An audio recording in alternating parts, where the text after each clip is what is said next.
Listen, I know you die a lot in Marvel Rivals, and hey, sometimes I do too. A lot of players do.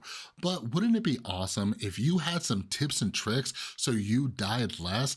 I know one of the easiest scapegoats is to say, hey, the healers aren't healing me, but sometimes it's because you're not helping them help you. So in this video, I wanna give you 12 quick tips to help you stay alive longer and die less in Marvel Rivals. And by the way, if you are a loyal subscriber to my channel, some of these are gonna be repeats from a video I made earlier in the week. But we are gonna go over some good stuff, so make sure that you stick around. And before we get started, if you're new here, hi, my name's Chris. I also go by Bootman. And yeah, I'm making a ton of Marvel Rivals tips and tricks and guides, all that kind of stuff. So make sure you subscribe and ring that notification bell, because a wonderful Christmas gift from you to me would be to help me pass 13,000 subscribers by the end of the year. Doesn't cost you a penny and would make my Christmas wonderful. We just passed 12K. Help me get to 13K. It would be wonderful. All right, so let's jump into these tips. So tip number 1, stay in line of sight, all right? Know when your healers can heal you and when they cannot heal you. If you're running around corners and everything, like, that's fine, but just be aware that they cannot heal you. Sure, Dagger can kind of bank their heals, but I also recommend, this is just off the cuff here, I recommend that you play some other healers. Just mess around with healers. Go into some quick matches, just play around with some healers so you understand how they work. When you know how healers work, you have a better idea of, oh, they cannot heal me if I'm doing this. But anyway, stay in line of sight. Know when you need to be in front of your healers so they can heal you, all right? So tip number 2, if you're playing someone who dives, maybe it's a Magic or a Spider-Man or even like a Venom, just know that you're extremely vulnerable and you might not get heals. So keep an eye on your health and know when it's time to fall back. I see far too many people when I'm playing some kind of strategist who just dive in there. I see their health just diminishing away and they just do not fall back. It's okay to disengage. I know sometimes you might get stunned or whatever, but try to get back, get heals, re-engage with the fight, all right? Next tip, be aware when one or both healers are dead. This is like big flashing signs. Write this down, tape it to your computer monitor, your TV, whatever you gotta do. Wherever you're playing this, write this down. Pay attention to when one or both of your healers die. I cannot stress enough to you how many times I hear people complain and they say, where are the healers? Where are the healers? Where are the healers? Well, they're dead. If you watch my other video, I discuss how I do think healers need to do a better job communicating, say, hey, I died, hey, we need help, people are diving us in the back, but you need to be looking in that top right corner of your screen. We call that the obituaries. You can keep an eye up there and see when your healers are dead. This way you know whether or not you need to play a little bit more cautiously, or just be very aware that you might not be getting heals for a minute until they come back out of spawn, all right? The next tip, use your mic. For the love of God, use your mic. And I'm especially talking to you if you're like an Iron Man player or maybe even a Storm. We see more Iron Man than we do Storms, but anyways, if you're flying above the map, use your mic, invest in a mic. It is Christmas time. Ask somebody to buy you a microphone for Christmas. So you could say, hey, I need some heals. Sometimes you need to say that. I do think that healers do have the responsibility of keeping an eye on the entire, screen and seeing where everybody is and seeing who's low. When people are low on health, they're highlighted yellow behind walls and everything. But I do think it's important for you to communicate, hey, I need some heals, or even say like, hey, I'm gonna be, doing this, like, one of the tanks I main is Venom. We're like, hey, I'm gonna be diving in, I'm gonna be doing some disruption, I'm gonna need some heals, just pay attention to me because I'm gonna be trying to, push the people off the point, all right? Next tip, don't fully rely on healers. Know where the health packs are.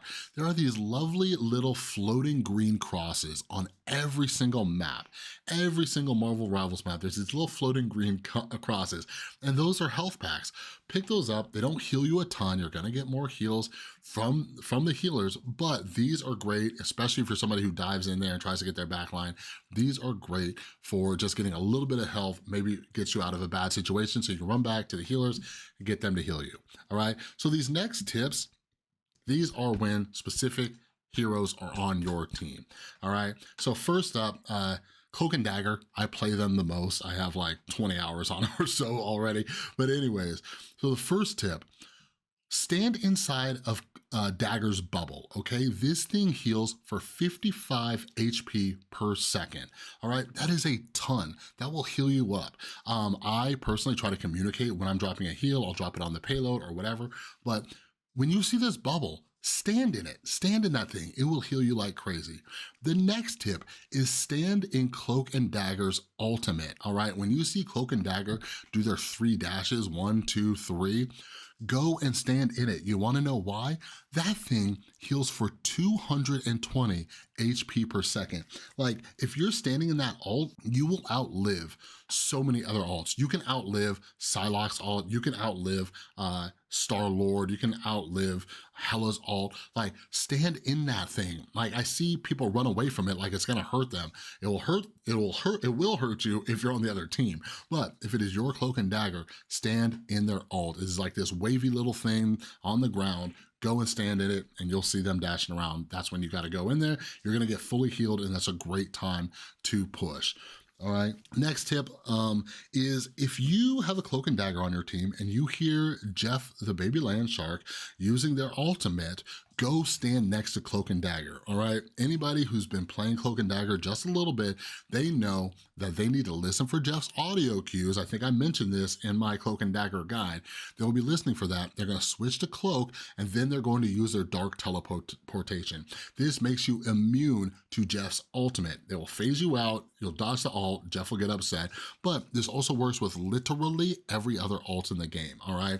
So if you are kind of in a bind, or you hear something going on, go stand next to your Cloak and Dagger because they might use dark teleportation and will save your butt. It'll help you live a little bit longer. All right, next tip. If you have an Adam Warlock on your team, I love playing me some Adam Warlock. Be prepared for Adam Warlock to res you, all right? I personally try to communicate when I'm going to res people, but make sure you're ready for it. Don't like, be like, okay, well, I'm just gonna sit here and relax. If you have an Adam Warlock on your team, like at any moment, they might res you. Unless they just did it, then it's obviously on cooldown, but be prepared. Far too many people are like, oh my God, I came to life, right? Like just be ready for that to happen. All right, the next tip. There's a few tanks in this game, like Doctor Strange or Magneto. They have these shields, they cover a large area. Use their shields as cover. It doesn't just block them. So if like a Doctor Strange is in front of the payload, pushing it up, stand behind it, get some shots, use it as cover, all right? It doesn't just protect them, it will protect you too, okay? Next tip, if you have a Jeff the baby land shark on your team, use Jeff's bubbles, all right? Pick those things up. When you see those bubbles, pick them up because they give you both a healing boost and a movement boost. So when you see those, grab some of them. Then last up, oh my lordy, I cannot tell you how often I see people doing this. The last tip is when you see Rocket Raccoon put down their little respawner, okay, it spits out these beautiful little yellow things, and every like 4th or 5th one is a blue thing. These are armor packs, okay? It's not a ton of armor, but it is armor. My buddy, he mains Rocket Raccoon, and so many times he sets this thing up in our spawn and just people will dodge it like it's the plague. They act like this is just something that is going to kill them. They refuse to pick it up. Just grab it. It's a little bit of armor. Like if you see that thing going off in your base, grab one. If you happen to be playing and you're in the middle of the round and you see your rocket, set one up.